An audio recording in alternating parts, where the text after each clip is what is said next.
بسم اللہ الرحمن الرحیم۔ السلام علیکم ورحمۃ اللہ وبرکاتہ۔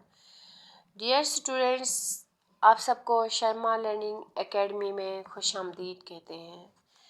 ڈیئر اسٹوڈینٹس، آج کا ہمارا ٹاپک ہے صحابہ کرام۔ اس کو ڈسکس کرنے سے پہلے اگر آپ ہمارے چینل پہ نئے ہیں تو ہمارے چینل کو سبسکرائب کیجیے تاکہ ہماری ہر نئی آنے والی انفارمیٹیو ویڈیو آپ لوگوں تک آسانی سے پہنچ سکے، اور ہمارے چینل کو لائک کریں، شیئر کریں اور بیل آئیکن پر کلک ضرور کیجیے گا۔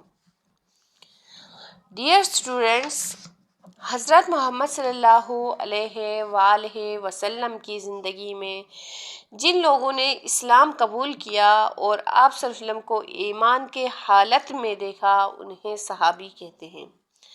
حضور صلی اللہ علیہ وسلم کے یہ ساتھی جنہیں صحابہ کرام کہا جاتا ہے، انسانی تاریخ کا بہترین گروہ تھا۔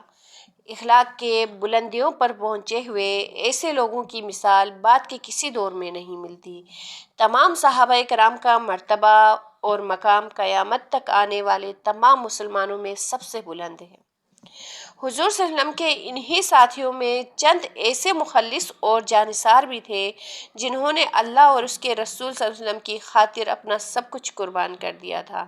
ان میں سے چند صحابہ کے واقعات آج ہم ڈسکس کریں گے۔ سب سے پہلے ہم ڈسکس کریں گے کہ مال کا ایثار، مال کی قربانی کس طرح دی۔ غزوہ تبوک کے موقع پر جب رومی فوجیں عرب کی سرحدوں میں موجود تھی اور مدینے پر حملہ آور ہونے کی تیاریاں کر رہی تھی، اس موقع پر حضور صلی اللہ علیہ وآلہ وسلم نے ایک اعلان کر دیا کہ اس مرتبہ ہمارا سامنا دشمن کی بہت بڑی فوج سے ہے۔ مجاہدین کی خوراک، سواری اور ہتھیاروں کے لیے بہت زیادہ مال و دولت کی ضرورت ہے، اس لیے اس موقع پر کوئی بھی پیچھے نہ رہے، جو کچھ ممکن ہے اللہ کی راہ میں لگا دے۔ حضور صلی اللہ علیہ وسلم کے مخلص صحابہ اس موقع پر بڑھ چڑھ کر اپنا مال پیش کرتے رہے۔ حضور صلی اللہ علیہ وسلم کے ایک صحابی جنہوں نے سینکڑوں اونٹ اور 1000 دینار پیش کیے۔ ایک صحابی اتنے غریب تھے کہ ان کے پاس دینے کے لیے کچھ بھی نہ تھا، لیکن انہوں نے ایک باغ میں رات بھر مزدوری کی۔ صبح جو کھجوریں مزدوری میں ملی وہیں حضور صلی اللہ علیہ وسلم کی راہ میں، حضور صلی اللہ علیہ وسلم کی خدمت میں پیش کر دیے۔ اللہ کے رسول نے اس کے اس جذبے کو بہت سراہا۔ خواتین بھی اس موقع میں پیچھے نہ تھیں، انہوں نے اپنے زیور اتار کر حضور صلی اللہ علیہ وسلم کی خدمت میں پیش کر دیے۔ غرض کہ تمام صحابہ نے اللہ کی راہ میں خوب خرچ کیا، اپنا مال، اپنی جان، سب کچھ قربان کر دیا۔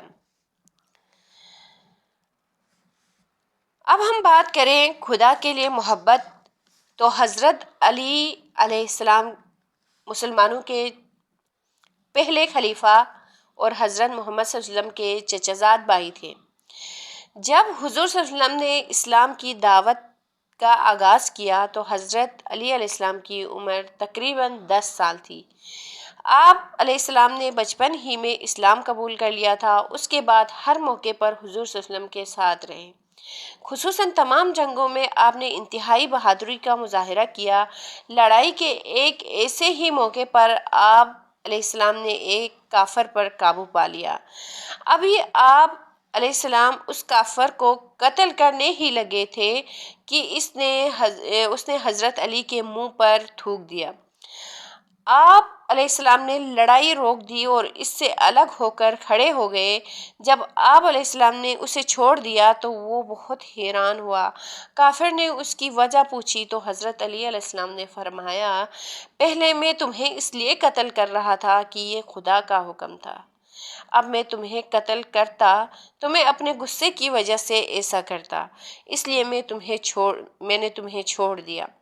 وہ کافر حضرت علی علیہ السلام کی اس بات سے بے حد متاثر ہوا اور اس نے کلمہ شہادت پڑھا اور مسلمان ہو گیا۔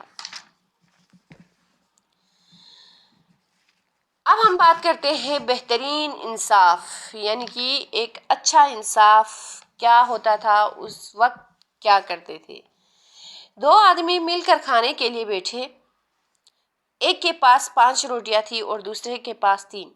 اسی دوران میں ایک اور شخص وہاں آ گیا، انہوں نے اسے بھی کھانے میں شریک کر لیا۔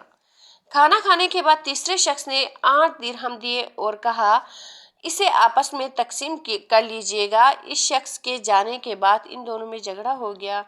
5 روٹیوں والا کہتا تھا کہ میں 5 درہم لوں گا اور تجھے 3 دوں گا۔ 3 روٹیوں والے نے کہا نہیں، یہ 8 درہم ہم دونوں میں برابر تقسیم ہونے چاہیے۔ جب ان میں فیصلہ نہ ہو سکا تو یہ دونوں اپنے فیصلے کے لیے حضرت علی علیہ السلام کے پاس آ گئے۔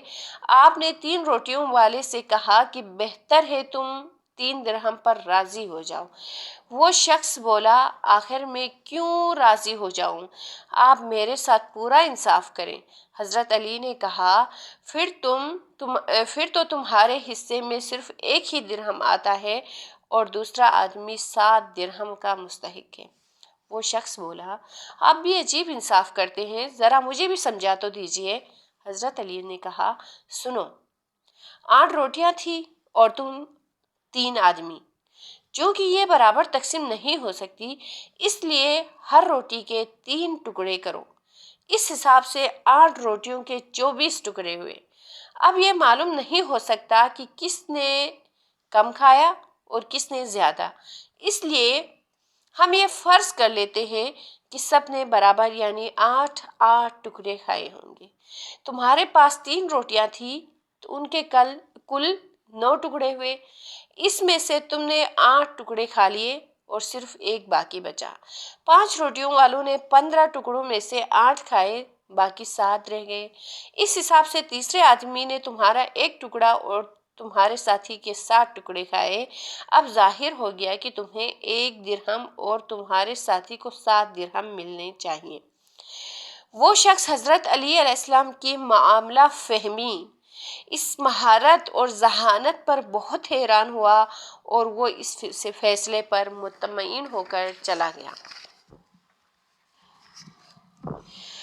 اب ہم بات کریں امت کی افضل ترین خاتون حضرت خدیجہ کی، تو حضرت خدیجہ قبیلہ قریش کی ایک معزز اور باوقار خاتون تھی۔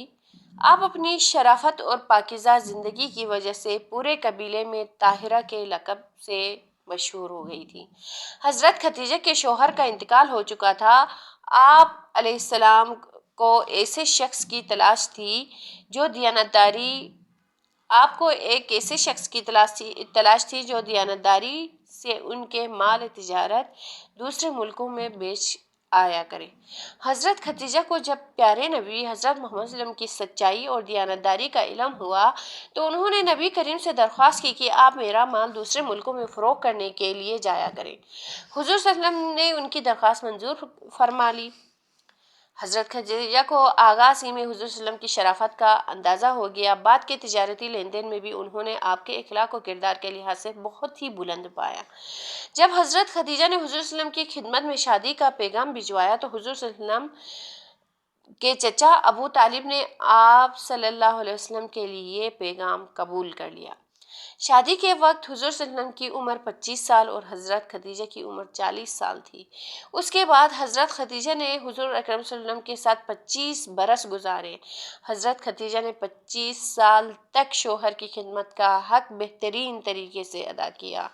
آپ بہت ہی مالدار خاتون تھی۔ حضور صلی اللہ علیہ وسلم سے شادی کے بعد اپنی ساری دولت حضور صلی اللہ علیہ وسلم کی خدمت میں پیش کر دی کہ جس طرح چاہیں اللہ کی راہ میں خرچ فرمائیے۔ حضرت خدیجہ نے فقر و فاقہ اور تنگ دستی میں بھی حضور صلی اللہ علیہ وسلم کا ساتھ نبھایا۔ آپ وہ خاتون ہیں جنہوں نے انتہائی آسائش میں زندگی گزاری تھی، مگر ایک وقت ایسا بھی آیا کہ حضور صلی اللہ علیہ وسلم کے 3 سال کا عرصہ انتہائی تکلیفوں، شدید بھوک پیاس میں نہایت صبر اور ہمت سے گزارا۔ جب حضرت خدیجہ کا انتقال ہوا تو حضور صلی اللہ علیہ وسلم بے حد غمگین ہوئے۔ آپ صلی اللہ علیہ وسلم زندگی بھر ان کا ذکر عزت اور محبت سے کرتے رہے۔ ایک بار حضور صلی اللہ علیہ وسلم نے حضرت خدیجہ کی تعریف کرتے ہوئے فرمایا مجھے خدیجہ سے اچھی، بہتر اور مہربان بیوی نہیں ملی۔ ایک اور موقع پر فرمایا خدیجہ امت کی افضل ترین خاتون ہے۔ تو ڈیئر اسٹوڈنٹس، آج کا ٹاپک یہیں پر ہم کمپلیٹ کرتے ہیں۔ کل انشاءاللہ العزیز اس سے آگے ہم ڈسکس کریں گے تو ہمیشہ کی طرح آپ لوگوں سے میرا سوال کہ صحابہ کرام کسے کہتے ہیں، اسی کے ساتھ ہم آپ سے چاہتے ہیں اجازت۔ اللہ حافظ۔